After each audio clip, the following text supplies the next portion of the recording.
Look at this. The enemy player appears to be very small, but now he appears bigger. Also, when I try to shoot him down, my aim becomes very shaky, but now it is stable and easy to control. How did I do this? Well, all I did was change my FOV settings. You see, FOV is the most important setting in COD Mobile. If you don't get it right, the consequences are plenty. Bad aim, bad visibility, and bad recoil control. This just means you won't be able to use your weapons properly if your FOV settings are wrong. So let's go ahead and help you understand FOV in COD Mobile and how it affects your gameplay.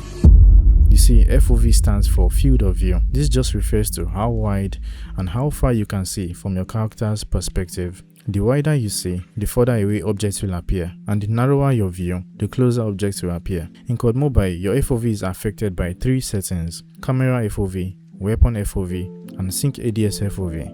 Let's start with the Camera FOV. It's simple. The lower it is, the closer everything will appear, and the higher it is, the further away they appear. Lower FOV will also make things feel slower. It feels like you sprint slower, and also reading enemy movements becomes faster because you have a very good vision and sense of depth. As for higher FOV, things feel rushed. It feels like you sprint faster too. But the one thing you should know is that your camera FOV is inversely proportional to the way your sensitivity feels. What this means is, lowering your camera FOV can make your sensitivity feel faster. So you are forced to increase it because enemies look bigger or closer. And when you increase your camera FOV, your sensitivity can feel slower, so you have to increase your sensitivity. However, instead of increasing or reducing your sensitivities, just go to your acceleration value. This one value affects your overall sensitivity, so reduce it or increase it whenever you change your camera FOV value. Next setting is the weapon FOV, also known as FPP. This controls how far or how close the weapon appears in your hands. When you increase it, the weapon appears smaller and further away, giving you more screen visibility, but lowering it makes the gun appear closer, taking up more screen space. I use 100, but choose what you want, although higher is better.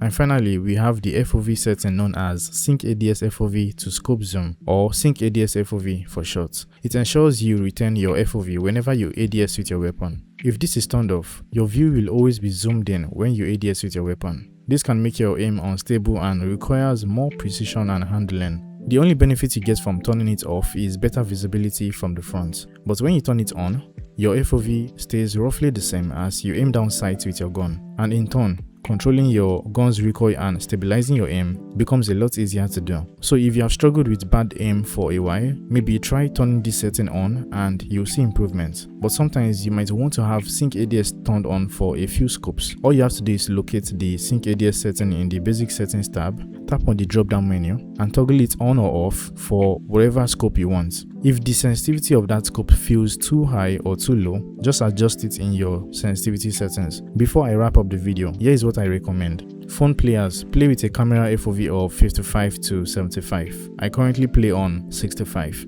Players on bigger screens can take it up to 75 or just max it out. For the weapon FOV, I always recommend 100. And for the Sync ADS FOV, have it turned on at all times. That's everything I have for you. Good luck.